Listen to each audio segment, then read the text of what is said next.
Jeg vil gerne bevise, at arealfunktionen a af x, 0, er stamfunktion til funktionen f, som er den graf, vi har gående her.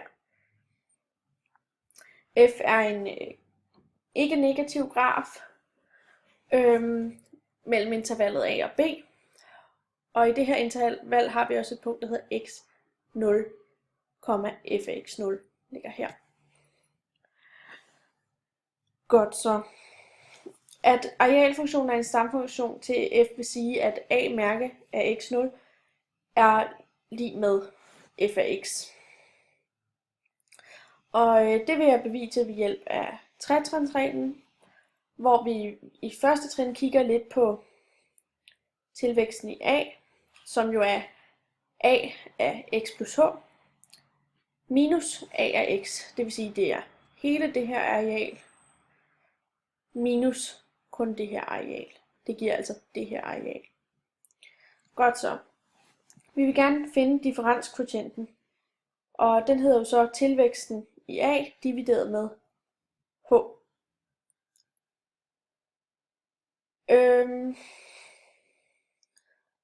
Der kigger vi på, at a ligesom har en maksstørrelse og en minimumsstørrelse. Vi har for eksempel som maksimum et rektangel, der går her, helt herop, herover og ned. Det vil sige et rektangel med arealet h gange f af x0 plus h. Det er den her højde, der er her. Fordi vi har x0 plus h, så den tilsvarende y-værdi må være f af x0 plus h. Så det er altså højden på rektanglet gange h. Det er maksværdien for tilvæksten i a. Minimumsværdien må så være den rektangel, vi har her, hvor at højden er f af x0, som jeg står herude, gange bredden h, som er her.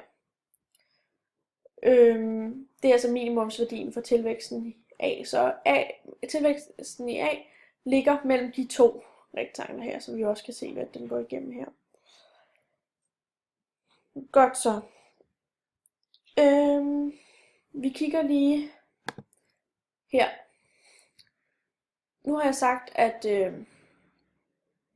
tilvæksten i a skal være større end eller lig med h gange f af x. Det er altså den mindste, det minimumsværdien, og den skal være mindre end h gange f af x plus 0, som er maksimum arealet. Vi prøver lige at dividere med h på alle sider. Det vil altså sige, at vi får tilvæksten af divideret med h, som jo er vores differenskvotient, skal være større end eller lig med f af x, fordi de to h'er her går ud af med hinanden, og skal være mindre end f af x plus h. Godt så. Så får vi altså, at differenskvotienten er større end eller lige med f af x, og mindre end eller lige med f af x plus h. Vi går lige tilbage igen. Godt så. Vi har så differenskvotienten. Hvis vi vil finde differentialkvotienten, altså a mærke x0, så skal vi jo tage grænseværdien af differenskvotienten, som vi lige har snakket lidt om. Og vi går lige tilbage hertil. Det vil altså sige, at vi tager grænseværdien h gående mod 0, er tilvæksten i a divideret med 0. Og der kan vi så se heroppe, okay, hvad sker der, hvis h går mod 0? Så kan vi så se, at f af x plus h, det går mod f af x. Og så får vi altså, at tilvæksten i a divideret med h er større end eller lig med f af x, men mindre end eller lig med f af x.